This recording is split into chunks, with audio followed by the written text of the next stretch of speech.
बिस्मिल्लाहिर्रहमानिर्रहीम अस्सलामु अलैकुम रहमतुल्लाह। इमरान खान की एहतजाजी कॉल के बाद इस्टेब्लिशमेंट तो मैदान में आ चुकी है। इस्टेब्लिशमेंट को इस बात का एहसास हो गया है, इस्टेब्लिशमेंट को इस बात की रियलाइजेशन मौजूद है, इस्टेब्लिशमेंट को इस बात की अंडरस्टैंडिंग है कि अब हमें कुर्बानी देनी पड़ेगी, अब हमें किसी न किसी की कुर्बानी देनी पड़ेगी, क्योंकि जो काम हमने करवाना था वो करवा लिया है, जो काम हमने इस हुकूमत से निकलवाना था वो निकलवा लिया है, इस हुकूमत को जलील करवाना था हमने करवा दिया है, शरीफ ख़ानदान को, ज़रदारी ख़ानदान को जो हमने फटे पर लाना था वो कर दिया है। इनकी हैसियत अब ज़ीरो हो चुकी है, अब इनके पल्ले कुछ नहीं रहा, अब इनके पास कुछ नहीं रहा। ये अब आवाम में चले जाएँ, तत्ते तवे के ऊपर बैठ जाएँ, ये अब जो मर्ज़ी कर लें, अवाम अब इनको वोट नहीं डालेगी। ये अब हमेशा के लिए ताहयात, जिस तरह से नवाज शरीफ ताहयात कायद है नून लीग का, अब ये ताहयात इनके ऊपर कांटा लग गया, इनके ऊपर क्रॉस लग गया। अब इनकी वापसी जो है वो नामुमकिन हो चुकी है, अब ये वापस नहीं आ सकते, अब ये पलट कर सियासत के अंदर नहीं आ सकते, ना गवर्नमेंट के अंदर आ सकते हैं, ना हुकूमत के अंदर आ सकते हैं, क्योंकि अब इनके पास वो ताकत और उनके पास ये पावर और उनके पास पब्लिक की सपोर्ट नहीं रही। अब ये किसी सूरत भी पावर में आने का सोच भी नहीं सकते, इनके पास ताकत ही नहीं रही, जिसकी वजह से इस्टेब्लिशमेंट को इस बात का एहसास हो गया है कि किसी न किसी की कुर्बानी अब हमें शहबाज शरीफ की शक्ल में देनी पड़ेगी, शहबाज शरीफ की कुर्बानी को देना पड़ेगा। और दो ही कुर्बानी इस वक्त मांगी जा रही है पीटीआई की जानिब से, इमरान खान की जानिब से। देखिए, इमरान खान अपने गोल में, अपने विज़न में, अपनी सोच में, अपने आगे के लाए अमल में बड़ा क्लियर है। इमरान खान को इस बात का पता है कि दो जगहों पर जो हुकूमतें बनाई गई हैं वो जाली हैं। एक उसमें वफाकी हुकूमत है जो कि शहबाज शरीफ की हुकूमत है, और एक पंजाब के अंदर हुकूमत है जो कि मरियम नवाज़ की हुकूमत है, और दोनों जाली हुकूमतें हैं, दोनों फॉर्म 47 वाली हुकूमतें हैं। दोनों जगहों पर इमरान खान का मैंडेट चोरी करके हुकूमतें बनाई गई हैं, दोनों जगहों पर इमरान खान का मैंडेट चुरा के, उनके पर डाका मार के वफाकी और पंजाब की हुकूमत बनाई गई है। पंजाब की हुकूमत भी और वफाकी हुकूमत भी, दोनों जगहों पर इमरान खान का मैंडेट, जो इमरान खान के कैंडिडेट्स जीत रहे थे उनको हरवाया गया, और नून लीग के कैंडिडेट्स जो हार रहे थे उनको जितवाया गया।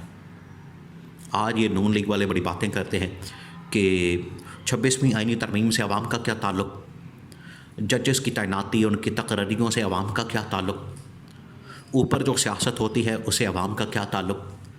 दो बातें हैं, एक तो ये कि नून लीग वाले अगर ये समझते हैं कि इन तमाम के तमाम मामलात से अगर आवाम का कोई ताल्लुक़ नहीं है, तो जिन चीज़ों से आवाम का ताल्लुक़ है आप उनके ऊपर भी काम नहीं करते। आवाम का ताल्लुक़ है महंगाई के साथ बकौल आपके, तो महंगाई ख़त्म करके दिखाएं।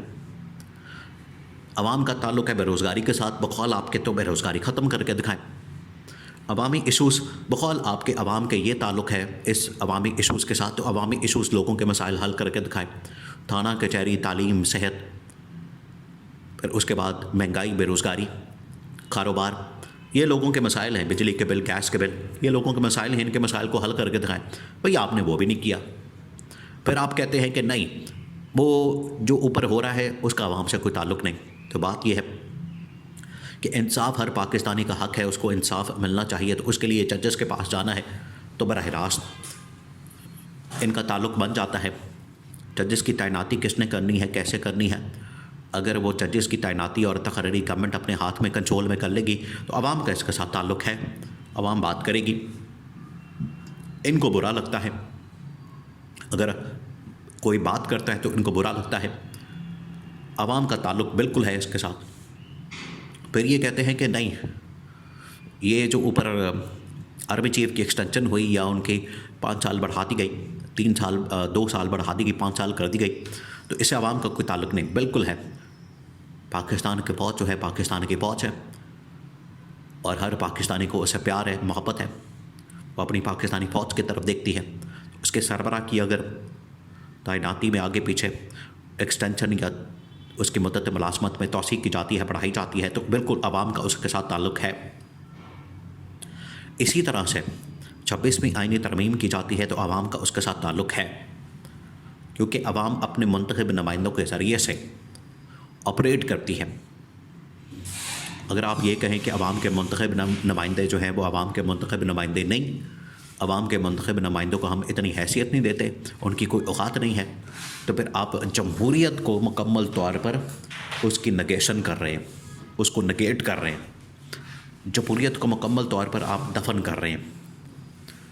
ये फिर नून लीग वाले इस तरह की मिसालें जो देते हैं और ये चाहते हैं कि मुल्क में जमहूरियत नाम की चीज़ ना हो, हमारे सामने कम से कम जमहूरियत का जिक्र ना किया जाए, हमारे सामने जो है जमहूरी इदारों का जिक्र ना किया जाए, हमारे सामने इन चीज़ों की बात ना की जाए। और इमरान खान इसके बरअक्स, इसके बिल्कुल ऑपोजिट। इमरान खान की सोच क्या? इमरान खान ने हमेशा लोगों की बात की, अवाम को ताकत देने की बात की, अवाम को पावर देने की बात की, अवाम को शऊर देने की बात की। आप इसी से अंदाज़ा कर लें कि पिछले दिनों ये जो स्मॉग का मसला हुआ, इन्होंने अपनी हुकूमतों में ऐसी पॉलिसियाँ बनाई, पुल बना दो, सड़कें बना दो, उनके अंदर दिहाड़ियाँ लगाओ। इमरान खान ने आके क्या कहा? इन्होंने तबाही फेरी। इमरान खान ने उसका सलूशन दिया था। लोग पूछते हैं कि यहाँ पर स्मॉग के असबाब क्या है, कि किस वजह से स्मॉग हुई है। तो स्मॉग जो इन्होंने पूरे पंजाब को बंजर कर दिया,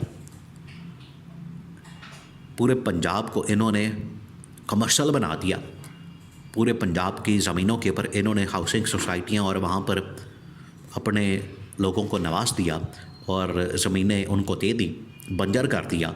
इमरान खान ने उसका सलूशन भी दिया था कि पूरे पाकिस्तान के अंदर 1 अरब 1 बिलियन दरख्त लगाए जाए, जिसका इन लोगों ने मजाक उड़ाया। तो ये जब तमाम चीज़ें हक़ाइक़ सामने रखे जाते हैं, फिर नून लीग हक्का बक्का रह जाती है, मुँह खुला को खुला रह जाता है। फिर उनको समझ नहीं आती कि अब इसका क्या जवाब दिया जाए, अब इसका क्या इनके पास जवाब है। इनके पास किसी चीज़ का जवाब नहीं, इनके पास किसी चीज़ का भी जवाब नहीं है, क्योंकि अवाम में इनकी हैसियत जो है वो ज़ीरो हो चुकी है।